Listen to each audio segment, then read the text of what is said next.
WhiskyJason here, whiskey from the viewpoint of an American in Germany tasting rare and exotic whiskeys. Today I'm in Ireland.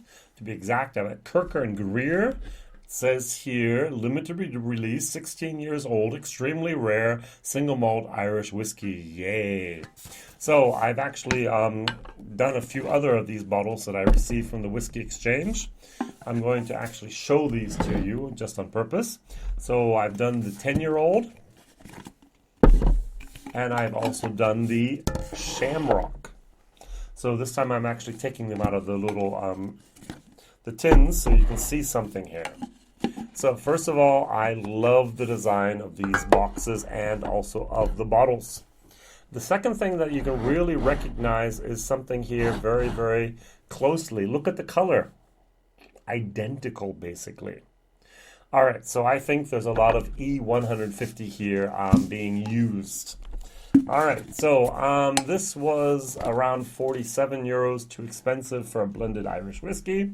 This was around 49 euros for a 10-year-old single grain, which I thought was a fabulous value for money. You hardly ever find anything on the market at the moment. And this I actually bought for 79 euros for a 16-year-old first fill ex-bourbon casks maturation. Actually a very, very nice thing for 43%. Now, there's not that many 16-year-olds out there. I could pull out the Turcanel, which I'm not going to do because it's a Cooley product.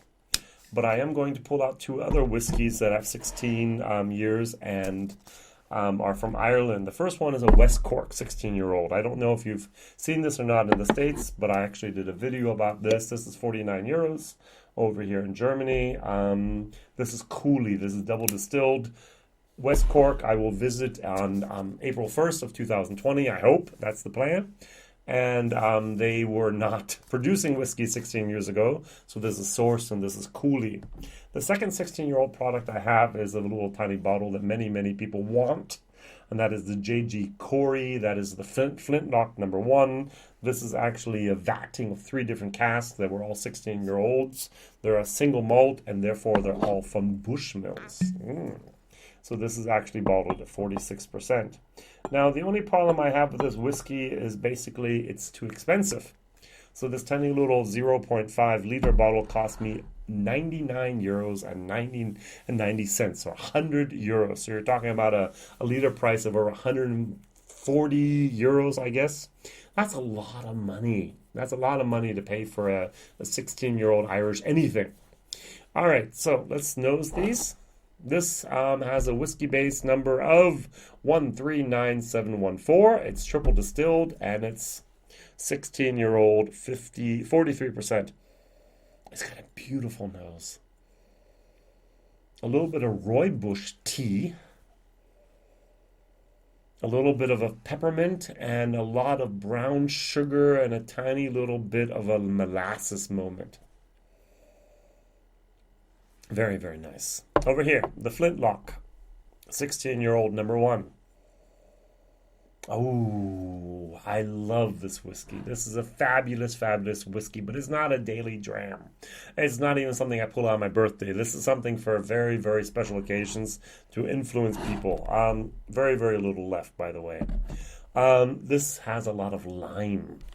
There was one of these casks, I don't know which one it was, of those 3 that has a lime note, and it just is prevalent. It's so dominant. I just love it. This is very, very light. This is a summer whiskey.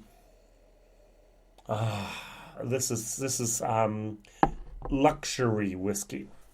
West Cork, 16-year-old, Cooley, double distilled. Naya. A little bit on the weak and the soft side, to be honest, compared to the other 3 here. The Turcanel that I did actually back-to-back or in a battle blew this out of the water. All right? So 49 euros, 99 euros for the small bottle, 0.5, and 79 euros. If you go to the Celtic whiskey shop, it's 94 euros. Sorry, their pricing system is a little bit higher.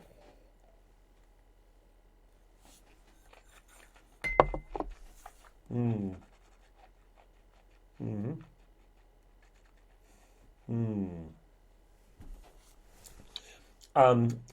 the middle, I get a little bit of peppermint, or maybe even spearmint. I'm not used to that in my Irish whiskey, and then towards the end it turns into this beautiful, beautiful moment that I recognize from my Bushmill 16. It's missing the sherry and the port, but it's got a great, great finish. Long finish, nice finish. And as I mentioned before, a little bit of that rooibos. Rooibos, I don't know if you had rooibos tea before. Go to a tea shop and say, hey, may I smell your rooibos? It's a little tiny, like a seeds are they? They're from a bush from Africa. At least over here in Germany around 2000, 2010, they were a big, big hit.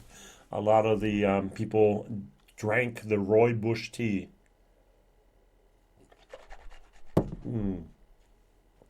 I like this. This is a B minus B whiskey. Almost, let's give it a solid B. This is very good. Even a value for money, I'm going to put this up there a little bit. This is very, very, very nice. Over here in Germany, the price for the Bushmill 16 Three Woods just exploded. 6 years ago, 40 euros today, 80 euros a year ago, 100 euros. It's gone back down because we've actually had some delivery of some bottles, at least to our country. No supply, continual demand, prices go up and up and up and up. This puts a happy face on me, yeah? This is a very, very nice whiskey. If the price point just was not so high. But I understand why it has to be so high. Sorry, Louise. Chapelgate Whiskey, JJ Corey. She's doing a fabulous job bonding whiskey and bringing back that art form of whiskey bonding. Mm. Mm.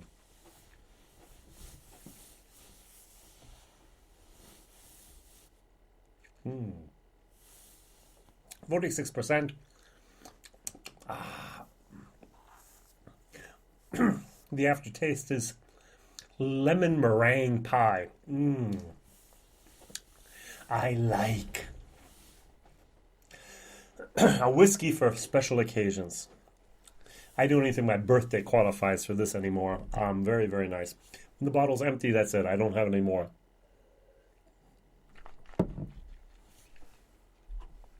Now, the West Cork is not something I'm looking forward to. Double distilled Cooley Distillery, especially 16 years ago. So go back to about 2000, 2004. 2003 they were not in a very good position, to be honest, also financially. Right around that time, a couple people actually jumped ship because they might have almost gone bankrupt. And instead, John Teeling pumped up some more of his own money into the company, kept it afloat, and then Mr. Noel Sweeney became then the master distiller after being the quality manager.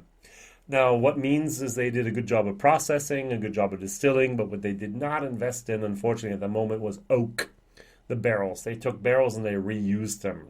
They weren't first fill oak. They were probably not second fill oak. They were third and fourth fill, which means bourbon number 1, 2, and then 3 and 4. So the fourth and fifth time that these barrels had actually seen alcohol in them, and of course, it just doesn't cut it.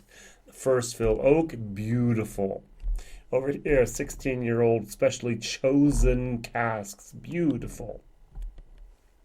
Over here, terribly abused casks after 16 years. And I'm going to show you what this does, actually.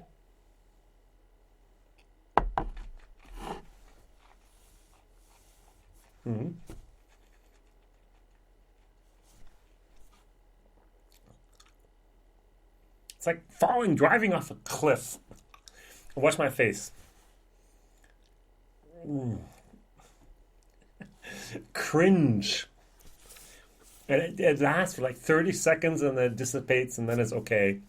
Or it just gets, it's gone. But this is, yeah. Okay.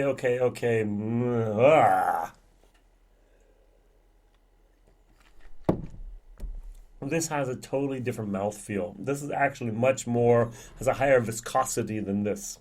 This is not watery at all, 46%, but the 43%, it almost feels like it's non-chilled filtered.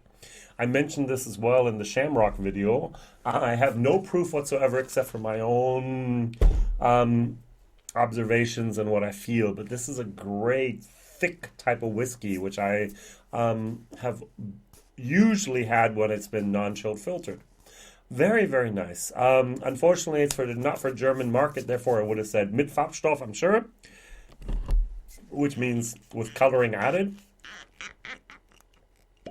The cork is artificial. It's not even press type of cork, but that's okay. But this is a very nice whiskey. I like. All right, I'm going to give this a solid B. I'm going to give it a price value for money with a solid C, even though it is 80 euros. If you see this any place, the blue Kirker Greer, terrible names at the back, it says here, not terrible names, difficult for me to pronounce. Named in honor of whiskey legends, every drop of Kirker and Greer whiskies today celebrates their bold liquid legacy. This extremely rare single malt release originates from one Irish distillery and is rested 16 years long in seasoned bourbon casks until perfectly golden. What I hate is that they use the word seasoned casks. They say first fill American oak, ex-bourbon cask aged on the front. They actually didn't say it, which I thought they were going to say it. On the bottle, they say it here. They say here, triple distilled and aged in first filled ex-bourbon casks. There's the seal. This could be authentic whiskey if we just knew where it was distilled. It's Bushmills, people. I love. All right, my question of the day is...